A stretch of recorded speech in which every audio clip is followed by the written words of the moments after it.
Welcome, everybody. Hope we're all okay out there. Hope we've all had a nice weekend. It's been nice weather. It's been...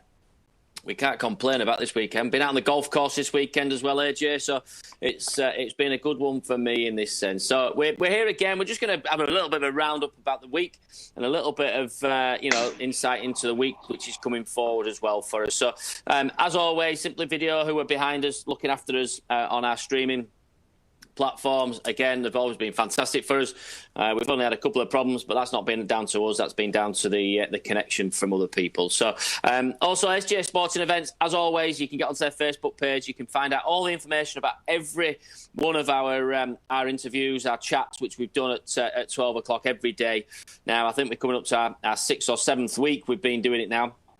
And I have to say, there's some amazing guests which have been on, which you might never hear again on any streaming platform out there. But they're on there. We can find them. You can go get that. Like and share our page because, as I say, the more views we get, the more people come and have a watch and listen to what these guys have to say and girls have to say. So, AJ, how's things with you? Have you had a good weekend? I noticed you've been out on your bike this weekend as well. Another one on an electric bike, everybody. But we'll let him off. Because I'm an athlete, but I definitely need the assistance of a battery. It makes my job very simple. Although I have to say, this is typical Hurd. He said, "Oh, we'll go out on Sunday morning.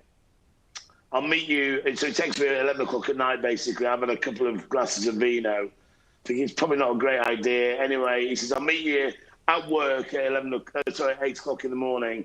Well, for me to get to work, I've basically got to cycle up the north face of the Eiger.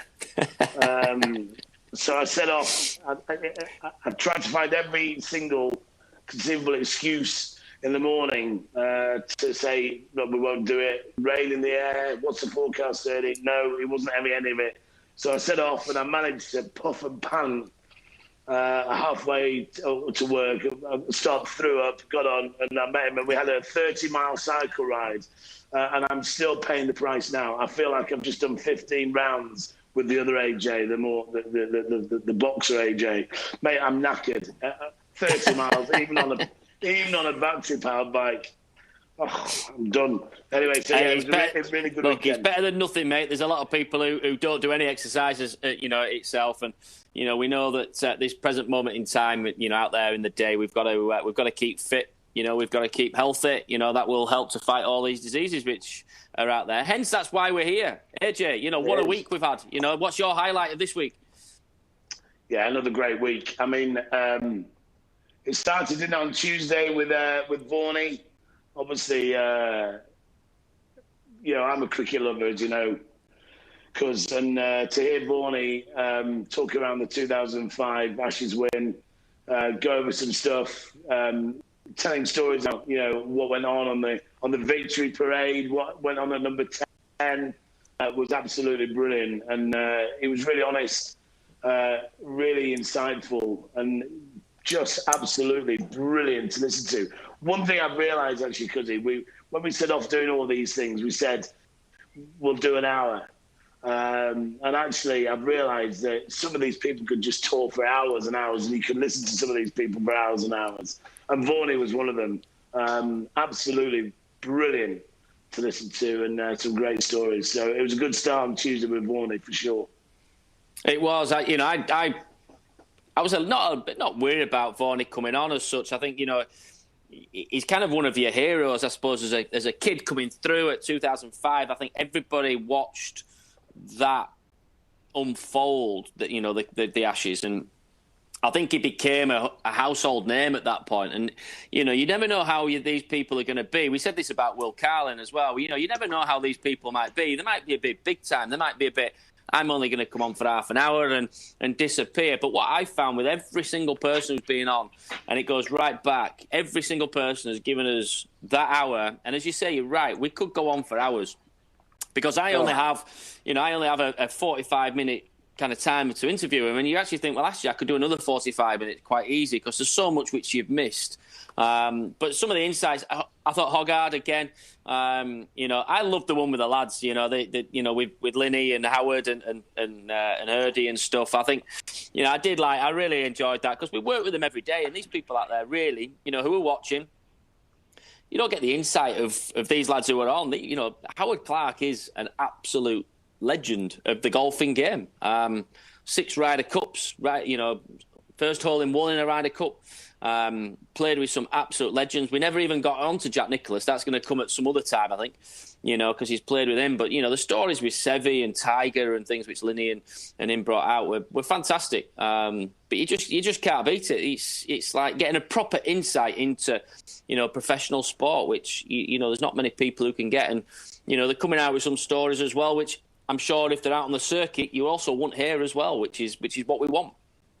Yeah, for sure. And it's nice to always hear how people got into their sports, into their chosen sports. And, you know, just most have obviously had massive family input, haven't they? And early part of it. It's great to see how they got into it and their route into fame and fortune, or certainly, you know, I'm not sure about the fortune, but what was Howard's day? His first tournament win got him 170 quid. It's like 170 quid. I mean, I don't know if did you see the golf on Sky last night? The first. I watched. To be honest, I watched it. I watched an hour of it. I didn't know really what to think of it. To be perfectly honest with you, it's a bit weird. You know, there's 4 lads carrying their own bags. I don't understand why. In a way, because they weren't social distancing, why they couldn't have had the caddies with them. You know, there was no real atmosphere with it. I don't like the American commentary anyhow, I have to say. I think the boys from Sky, you know, they are a lot better. You know, we might get a little bit of an insight in that a little bit later in the week, but we'll go on to that. But yeah, I don't know, what did you think of it? Did you think the same, or did you think something different? Don't get me wrong, it was great to have live sport back on TV. Let's put that way. But, you know, and it's the start of it. Yeah, I'll be disappointed if Sky up my subscription back to full amount, because they've shown one pokey little 18-hole sports event. But yeah, you're right. It was great to sit down and watch a bit of live sport. You know, Rory looked great, didn't he? From that first drive, it looked like he'd never been away from the game. But you're right. It was strange. I mean, they started off and it looked really awkward, didn't it? And they were definitely socially distancing. But for me, it just goes to show how difficult it's going to be to socially distance in any sport. You know, towards the end of the 18 holes, they were pretty much standing on each other. Yeah, I know they didn't celebrate at the end, but it was really difficult. And having the referee, he was the only guy allowed to touch the flag. Having Donald Trump on for 20 minutes ruined it for me. Listen to his bile. He's one confused man, isn't he? Can you imagine Boris? We said this. Do you imagine Boris Johnson coming on and talking about, you know, golf for half an hour? How much absolute stick he would get from the whole of the country. It's scary that the president of the United States comes on and talks about golf on the start of it. You know, it's very, very. I have to say, it was very strange. Looking at what about Katrina Matthews? What about Katrina Matthews on Friday? I thought she was fantastic. Really down to earth. Really good. Again, great stories. You know, again, legend in the women's game. You know, but really insightful from what she was saying. Yeah, really good. First lady we've had on as well, so that was good. I know that pleased your mum. She sent me a message. So that was good. But yeah, lovely. She, you know, as you say, an amazing player, an amazing career. Again, going back to the family, she was saying she had 2 brothers who sort of inspired her to, you know, be competitive within that. She probably beat them both now, but and the Solheim Cup at Glen Eagles at the back end of last year, that was as good as it gets. And you know, in fact, Sky, I think during the golf last night, had one. You know, when they went to an advert, they came back, or they're advertising the Golf Channel, and it was her lifting the cup and the miss putt and Petson's winning putt. It was brilliant. Yeah, lovely to hear, and very proud and very honoured to have her on the show. It was great. Yeah, absolutely. So going to obviously that's what we've had this week. What have we got coming ahead? You know, coming this week. You know, we've got some some great guests coming on. We've got some guarantees. We've got some which are saying we'll see, because obviously now we're getting into that point of where people are going back to work and people aren't. Yeah. You know, and particularly in the professional sports, they're starting to get out there a little bit more and things, which might mean we do bring it down instead of 4 times a week. That we do bring it down a little bit, but I think we've got a full schedule next week. So who have we kind of got guaranteed, AJ? You know, I know you're the crux of all this, and you look after all this side of it. I've no idea. Don't pick me up. No, I know. I think David Howell's going to be on this week, another Ryder Cupper. Yeah. And Sky Sports pundit. So that'll be interesting to hear from from his perspective. And as you were talking around the commentary. Who else have we got on? Help me out here, because I should remember, and I can't. I'm on the phone doing it, so I can't see the list. And I've forgotten the night's gone blank. Oh no, we've got Kev Sorrell tomorrow. Kev Sorrell and Richard Hill. Obviously, Kev's the current backs coach and played a lot of time for Saracens, and his big mate Richard Hill will be joining the show. So that'll be really great. Hopefully. Oh, Hurdy's here. Fingers crossed. Yeah. Kevin Sorrell is guaranteed tomorrow, and he's hoping to get hold of his mate. But at the moment, you'll definitely hear from a current backs coach, Kevin Sorrell, tomorrow. Yeah, definitely. Yeah, he rang me and said, I've got something which you're going to have to really work on tomorrow. So I've got my work cut out on this one. But the thing is, it's like the other thing which we were talking the other day, AJ. I don't know if you heard this, but this is the kind of banter which we have. Linny turned round and text Hurdy and just said to him, I said, look, why don't you tell Cuz a total different name? Because that'll put him out of sync on a day. So there might be a day this week where I just turn up and I haven't got a clue who this is. And I have got no absolute research in front of me. So, this could happen at any point. Anyhow, Hurdy, we'll talk about your bike ride. We've gone through that. AJ's knackered, right? He's knackered. Fine. Full stop. Yeah, well, he's not. What was your highlight from last week? My highlight from last week was when AJ's bike arrived. Watching him struggle putting it together. Listen. Every week's the same. We have amazing people on. We've been so lucky to have. And you know what? I don't even remember yesterday. Never mind last week. But give me a clue who were on last week. So we got Varney, Hoggard, Katrina Matthews. They're new boys as well. I quite enjoy talking with my two pals, H and Linny. We get real good feedback on that. And before we finish, we'll definitely do it again. But it's lovely to hear a lady come on and speak about. I mean, it's a struggling game, a ladies' golf for sponsorship as it is, and it's going to be interesting to see how they cope over the next 3 or 4 months, because the next event for them is August, apart from the majors. So for the LET, it's going to be really difficult. But she was a great captain, and she's been given it again to have another go at it. So I hope she can be successful in America. That's going to be a tough ask, because there's probably half the team won't have ever played in America apart from the majors, so that'll be tough. You know what I mean? But Vaughan is always good fun. He comes across... people don't really know him, and at the time, I'm not a massive cricket fan. I understand it, and I know you hold a bat and then they throw a ball at you and you've got to twat it. But no, on a serious note, I thought Vaughan came across really well. I've played a bit of golf with him. I know him as a casual friend, but he...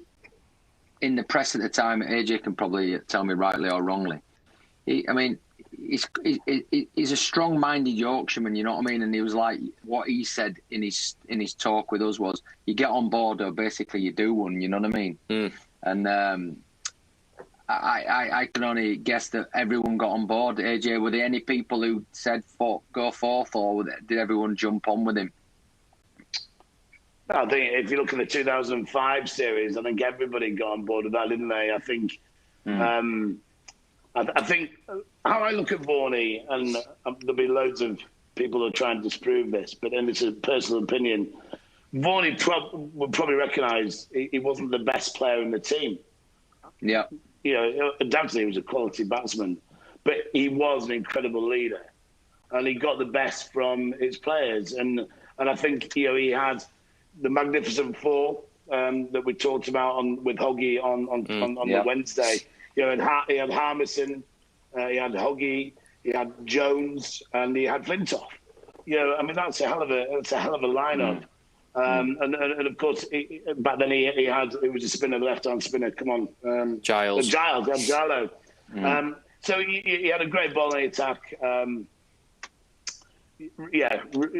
I think looking back at that series, it was just, England have been basically had their pants pulled down by the Aussies for years, and then the to and fro of the series. I think for me, when Harmison struck punting on a hook shot and cut him quite badly on his visor, that was the start of, for me. And wow, it was just an incredible series, brilliant series.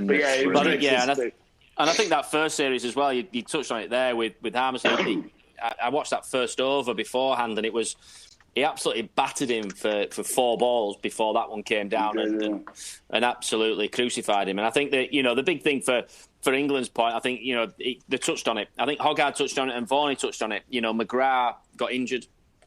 And then also when he said that, the Australians were celebrating a draw, I think that was a psychological, thing for the team, and for how he came about to generate that whole momentum with that team and keep them keep the feet on the floor, because it would have been quite easy to get overrun with it. But as a 25-year-old going in and telling your superstars, you can all think of it, going into a changing room and saying you're not good enough, you're either on or you're not. That's got to take some balls. And I think he comes across as a very good speaker and a very good getting his point across, and I think that's shown on his commentary, and I think that also showed when he was the captain as well. But I'm with Hurdy. I said it earlier on, Hurdy, just before you came on, that the one with yourself, Linney, and Clarkey. We only touched the surface with that. We could have gone for we only do an hour with these, and we could quite easily have done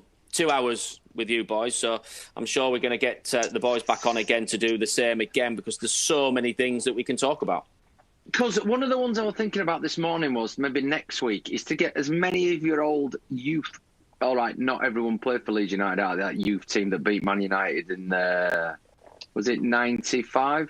No. Yeah. What year was it? 92, 93. 93. Jesus. I'd like to get. Yeah, it's scary. Yeah, and we had 30,000 at Ellen Road watching the final. It was amazing. The 2-legged final, wasn't it, Cuz? Yeah, so we had. It was amazing. Well, you look at their team, which they had. They had. You can reel them off: Beckham, Scholes, Neville, Casper, Savage, Gillespie, Ben Thornley, O'Kane. You can reel them off. Is there any way of getting a few of what I'd like to do is this, right? Because people are intrigued what happens to footballers. We know what you do. You've been successful in what you do, and a lot of footballers, when they've like you didn't have enough money to retire. You've come through football. There's no real, apart from school, you haven't got any real skill in anything, because you haven't worked anything bar football. My brother-in-law was the same. He got paid 30 grand to leave Leeds United as a 19-year-old, and they were out in the open world going, what do I do now? And it's interesting. I was just thinking about it this morning, where it'd be interesting to try and get as many of them on in one go. Just ask them what they're doing. You know what I mean? It'd be interesting. I'm still in touch with a lot of our boys. Our team Tinks. Tinks is basically up at Middlesbrough. He's don't tell with the everyone. under-18s up there. Is Mark Tinkler. Snowy's Noel Whelan, as you know, he works down for BBC, and he looks after the college team down there as well. Does a snowman. Still as mad as a box of frogs, but his heart's in the right place. Jamie Forrest, I still speak to Jamie, and that goal. I think everybody remembers Jamie for that goal, and it was unbelievable. And it's 27 years ago now. It's mental. But we have 30. What's he doing now? What's Jamie doing now? Jamie basically looks after. He does. If you look at the white domes, which are like on tennis courts or football pitches and things like that, then basically that's what he sells. He's a painting all right, that's what he sells that kind of stuff. To be fair, Jamie's he's got a finger in a lot of pies, as Jay, so he does do quite a bit. There's not many of them. Sharp is obviously an agent. William had a few quid from playing, because I think he was kind of second division, wasn't he? Running around there. Yeah, Jamie had a long career, I think. He was still playing when he was 32, 33. Tinks was the same. Kev Sharp was the same as well. Kev's, he's an agent, so he's Kelvin Phillips' agent now. So he's an agent out there. He's got a lot of players on his books. Is Kev still see Kev a lot down at Ellen Road when I'm down there. doing the hosting stuff down at... How about we do a comparison with the lads that you beat? Why don't we get the likes of Scholes, the Kings, and find out what they're doing?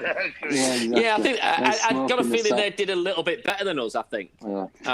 Just a little bit, It's a strange one, because we did absolutely batter them. And the thing is, the thing which is really strange is that they obviously did go on and do what they did and things. And does it come down to coaching? Does it come down to they had Eric Harrison there who coached them through? Does it come down to absolutely, to Fergie throwing them in and going, we all know the saying which Alan Hansen said, you can't win anything with kids, and they've won everything. The thing with Wilco was he threw us all in for one game. I remember we played against Everton. I actually gave away a penalty against Big Duncan Ferguson, and they beat us 2-1, I think. And we did get beat, and we were beat up a little bit at home. But there was a lot of us played that game, and the gaffer then dropped most of us for the next game, and he brought back the elder statesman, I suppose, back into the team. And it's like, well, you've got to give us a bit of a chance, I think. I agree. You've got to. I think you look at what Paddy did with David O'Leary. Paddy, the infrastructure, as Dicko said with George Graham, George Graham put an infrastructure in place, to get you defensive, and it was what he said. Totally was what I experienced with him at Leeds. We came in and training was shit. Really, it was rubbish. We just none of us enjoyed it because all we ended up doing was doing attack versus defence or pattern play with a back four, and that was it. And but he put that infrastructure in place, did George, for the younger lads then to come through, and they got the rewards then in 2000s and. Finishing where they did in the Champions League, getting to the semi-final and so on. And that's the thing which, you need. But also, as you say, Hurdy, it's like any sport, and I mean any sport. I think all the people we've had on so far, it's been in the right place at the right time, and a little bit of luck goes your way. I can't remember who it was saying, was it Forney who said, he didn't know. No, Hurd, he didn't know if he was playing, and then he was playing, then he wasn't, and then he got his chance and he got some wickets, and suddenly you can't drop him. So it's a funny one in sport. It's a real funny one. But we can definitely organise the boys to come on. I'm sure that'd be cool. It's funny. I spoke to quite a few of your coaches, football, cuz about the reason why you didn't quite make it. And they just all said you were shite. Is that the same coach I've been talking about with your golf? We had the same coaches, me and you. Don't you worry about that. Touche. Listen, lads, I've got to pack some boxes. But listen, looking forward to this week. AJ, look forward to seeing you on your push iron again tomorrow morning. And Cuz, as always, you're a legend. Thanks, mate. I'm bowing out. I'll see you in a bit. No worries. We'll see you in a bit, mate. Don't worry. We'll see you tomorrow. Cheers, lads. AJ, we'll also see you tomorrow. Yeah, as always. I'll tell you what, I would be interested because actually, a lot of people tune into these now, and it's been great. But if anybody's got anyone that they would like to hear on these shows, get commenting away or just drop a line. Obviously, let's be realistic. We can't get through to Donald Trump. Not that we'd try, or the other AJ might be difficult to get on as well. But if there are particular guys or celebrities or sportsmen that you'd like to hear, just drop us a line in the comments box below, and we'll see what we can do. Or also the other way as well, AJ. Just thinking there off the top, if there's any guests which we've had on already, which you'd like to to see back on again, and we from the early days, which we could potentially bring back on and as well, because there's some of them we could have gone on for, as I say, we could have gone on for hours with. Maisie did well to string together 30 words. I thought he did pretty well. Well, did he get to 30? I don't know. When was all that? I love Maisie. He just jumped. We did the war. We run this War of the Roses every year, and it's been great the last couple of years. Sunday, I don't know if it'll happen this year, obviously for obvious reasons. But we put a few quid into doing a bit of a production video of the day. And Scholesy was playing in it, and John Daly was playing, and Scholesy was playing with Maisie, and the whole thing was really nice, and there were really sensible interviews, And Maisie comes on and just says, as long as we beat them Yorkshire fucking sheep shaggers. It's like, Maisie, come on. This is brilliant. I love it. And I think we won, didn't we? I think Yorkshire won, this time. Yeah, Yorkshire have won the last 2 years, so that's great. Yeah. We're just much better golfers, that's all it is. We can't say much more. Been said. To be fair, AJ, I've been on the last two, which you've done, which have been absolutely brilliant days. Really, really well run. And these guys, when they do put events on, they are done right. I'll definitely 100% give you credit on that side, mate.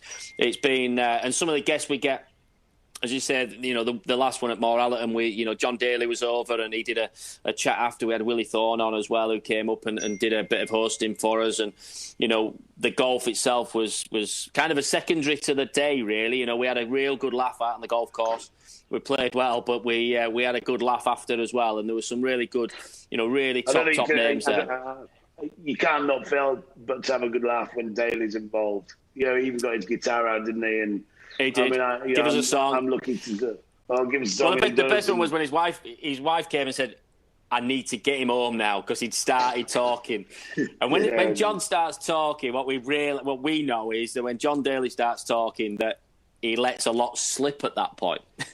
And there's a lot slip which he shouldn't maybe letting slip. So maybe we need to try and get John on this show. Maybe we need to do a Friday night or something like that. And we get John on. We'll try and get him on at dinner time, so he's not had too many JD and Cokes at that point. But I think he had a pint of JD and Coke chaser. I think he was having that day. But brilliant, as I said, brilliant day. All the lads from Man United came across. Quite a lot of the Leeds lads came across as well. They were all here. Absolutely fantastic, mate. It was spot on. Hopefully, we'll get back out and playing again. Hopefully, in a bit. Let's hope. Yeah, let's hope. So, as always, we've got our guests. We know who we've got coming forward. As always, Simply Video, again, we do mention them because they do a great job behind. They make sure that our streams are hopefully 90%, 99% of the time interference free as well. And then obviously, if you do want to watch any of these, if you want to look back, get yourself an SGH Sporting Events page, get it shared, get it liked, make sure you're getting all the notifications when we are getting these things through. As always, we've got some great guests this week. So we will see you again live tomorrow around about, we're in for 12 o'clock. We're not always at 12 o'clock because we're all chatting in the background and we forget time and we're having a bit of a laugh beforehand, things. But we will be on around about 12 o'clock tomorrow and, for the rest of the week as well this week. So enjoy the rest of your day and we will see you again tomorrow. Because just before you go, don't forget, sorry to hop in with the last word here, but you can still make the whole reason we've done these is to provide a bit of entertainment during the day and to make some money for the NHS. And the Just Giving page is still active via the SGH social media pages, Facebook, Twitter. Please do drop on and make a donation, 2, 3, 5, 10, whatever you can afford. I know it's tough for us all at the moment. But we'd like to raise as much money as we can for the NHS, and we're doing a great job so far. I know the flag that Muffy really generously donated, the Sergio Garcia 2017 flag, that went for a couple of grand, or we made a couple of grand on that. So yeah, please do try and dig deep, put a few pounds in the coffers, and get this money over to the NHS. It's even though there's talk of the coronavirus being over, it's definitely not over. And these people do still do a sterling job on the front line. So please do give as much as you can. Yeah, no, absolutely. I'd echo that totally. One of my nurses at work, she's actually got coronavirus at the minute. She works on the front line. She works for me one day a week. And she can't talk to me face to face. Well, obviously face to face, but over the phone because she's lost her voice. As I say, the work which they're putting in is second to none. So. The other thing also, which I would like to just add on top of that, is that just let's not forget all these people who we've had on so far are all taking their time out to do this for free for us as well. So, we are trying to raise as much as we can. I'm sure we'll have something, to auction at some point, where we can do the £10 again. I think Hurd is working on that in the background as well. So, as I say, as AJ says, just dig deep. Even if it's a couple of quid, just pop it in there, and we'll go from there. And as I say, we'll still be there'll be something coming forward later on. So we'll see you all again tomorrow. We'll see you again tomorrow at 12 o'clock. Thanks, Couzens. All ready to go. And thank you, AJ, and thank you from me. So we'll see you then. Thank you. Cheers, good day. See you, mate. Bye-bye. Bye-bye.